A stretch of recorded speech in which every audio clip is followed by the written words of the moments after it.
Assalamualaikum warahmatullahi wabarakatuh. Yang terhormat Bapak Fathahillah, Magister Pendidikan, selaku dosen pengampu mata kuliah pengembangan pembelajaran PKNSD, dan yang saya hormati teman-teman sekalian.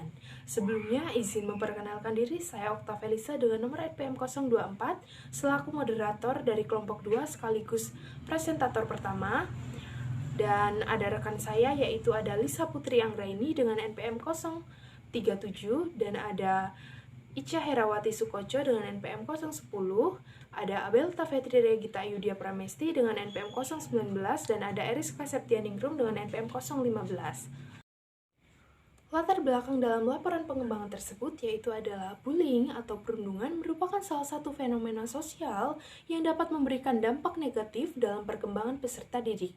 Oleh karena itu, penting untuk menciptakan lingkungan pembelajaran yang kondusif untuk membahas masalah ini dan memberikan pemahaman kepada siswa tentang dampak buruknya. UPTSD Negeri 1 Rantau Tijang sebagai lembaga pendidikan bertanggung jawab dalam memberikan pembelajaran yang holistik. Perlu pengadopsi perkembangan teknologi, khususnya dalam pengembangan media pembelajaran. Berdasarkan latar belakang permasalahan yang telah diuraikan di atas, maka permasalahannya dapat diidentifikasi sebagai berikut. 1. Keterbatasan akses informasi dalam penggunaan teknologi informasi dan komunikasi atau ICT. Yang kedua, kurangnya pengetahuan dan pemahaman tentang hak asasi manusia. Yang ketiga, kurangnya kesadaran antara siswa maupun guru tentang hak asasi manusia.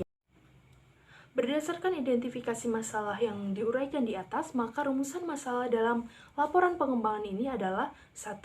Bagaimana mengembangkan media pembelajaran HAM-World berbasis ICT pada materi hak asasi manusia dengan tema hidup rukun. Yang kedua yaitu ada bagaimana kelayakan media pembelajaran HAM-World berbasis ICT pada materi hak asasi manusia. Baik, saya Lisa Putri Anggraini dengan nomor NPM 037. Di sini saya akan melanjutkan pemaparan materi dari Okta Felisa, yaitu tentang tujuan pengembangan. Jadi tujuan pengembangannya adalah mengembangkan media pembelajaran HAM World berbasis ICT pada materi hak asasi manusia dengan tema hidup rukun. Lalu yang kedua adalah menentukan kelayakan media pembelajaran HAM World berbasis ICT pada materi hak asasi manusia dengan tema hidup rukun.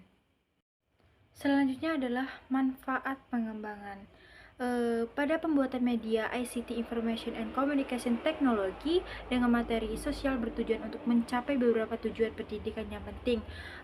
Berikut adalah penjelasan lebih lanjut mengenai setiap tujuan atau setiap manfaat pengembangan. Yang pertama itu adalah manfaat teoritis, yaitu pengembangan media pembelajaran HAM World berbasis ICT pada materi hak asasi manusia dengan tema hidup rukun memiliki potensi bermanfaat untuk memperkuat teori pembelajaran, teori pembentukan karakter, teori media pembelajaran, dan bahkan mengembangkan teori baru.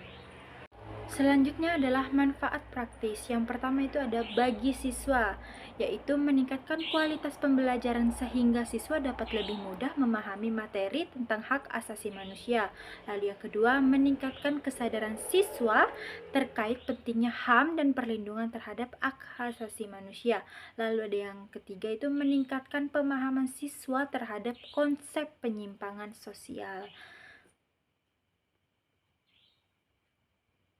Selanjutnya bagi guru. Manfaat bagi guru yaitu meningkatkan kemampuan mengajar guru terutama dalam menghadapi generasi milenial yang lebih suka belajar dengan cara yang interaktif dan berbasis teknologi. Lalu yang kedua, menyediakan sumber daya tambahan yang dapat diakses secara mandiri. Lalu yang terakhir ada memfasilitasi pembelajaran interaktif melalui penggunaan teknologi. Baik, di sini saya akan menjelaskan kajian pustaka mengenai bullying. Menurut UNICEF, bullying bisa diidentifikasikan lewat 3 karakteristik, yaitu disengaja, terjadi secara berulang-ulang, dan ada perbedaan kekuasaan. Bullying bisa terjadi secara langsung maupun online. Langsung biasa terjadi contohnya seperti di kelas ataupun di sekolah. Dan bullying secara online biasa terjadi di platform-platform tempat anak-anak berinteraksi, contohnya media TikTok, media Instagram, Facebook, ataupun WhatsApp. Selanjutnya, bullying memiliki berbagai macam jenis. Menurut yang dikutip oleh Jahriani tahun 2022, Jenis-jenis bullying yang pertama adalah kontak fisik langsung, di mana jika ada anak di dalam kelas memukul temannya, itu adalah salah satu bullying kontak fisik langsung. Kemudian ada kontak verbal langsung.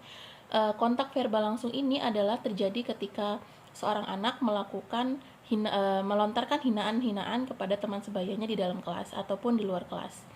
Kemudian ada perilaku nonverbal langsung.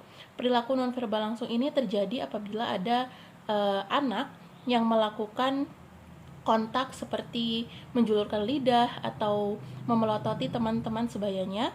Itu disebut dengan bullying perilaku nonverbal langsung.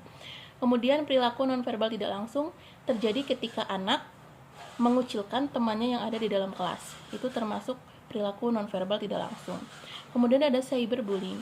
Cyberbullying ini adalah bully yang terjadi atau dilakukan oleh anak-anak atau dilakukan oleh seseorang yang dilakukan secara online. Kemudian ada pelecehan sosial. Ini sama seperti cyberbullying. Di antara jenis-jenis bullying tersebut, tentu saja ada penyebab-penyebab terjadinya bullying. Ada berbagai macam faktor-faktor penyebab terjadinya bullying, antara lain adalah keluarga, sekolah, faktor kelompok sebaya, kondisi lingkungan sosial, tayangan televisi, ataupun media cetak.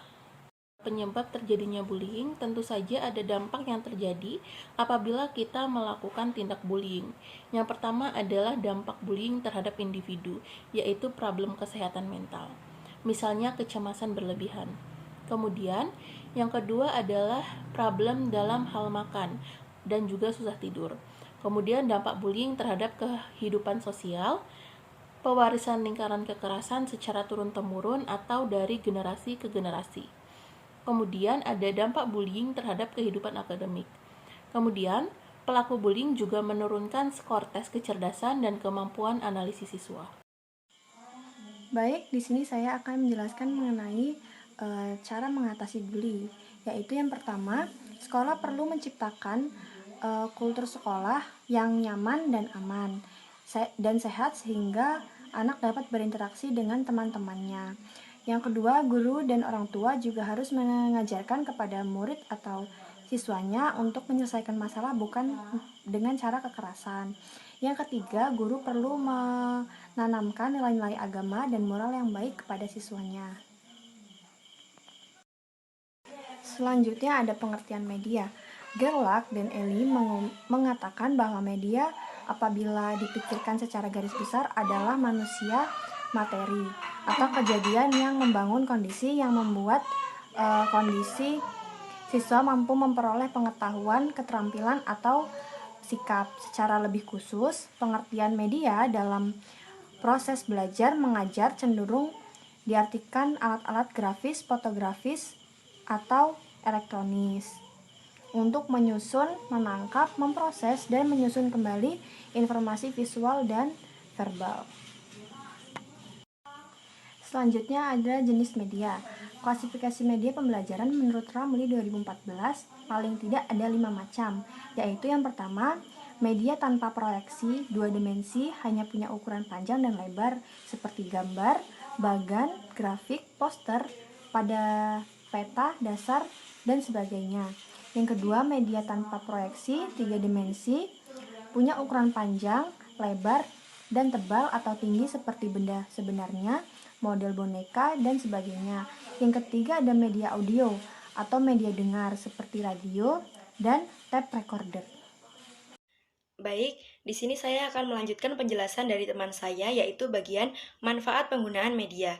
Secara umum, manfaat media dalam proses belajar dan pembelajaran adalah memudahkan interaksi antara guru dengan peserta didik sehingga kegiatan pembelajaran akan lebih efektif dan efisien. Kemudian, metode pengembangan yang digunakan di dalam proposal pengembangan ini adalah model pengembangan ADI. Model pengembangan ADI adalah salah satu model pengembangan yang paling umum digunakan dalam pengembangan bahan ajar, media pembelajaran, dan sistem pembelajaran. ADI adalah singkatan dari Analyze, Design, Develop, Implement, dan Evaluate. Sekian presentasi dari kelompok kami. Bila ada kesalahan, kami mohon maaf. Saya ucapkan terima kasih. Wassalamualaikum warahmatullahi wabarakatuh.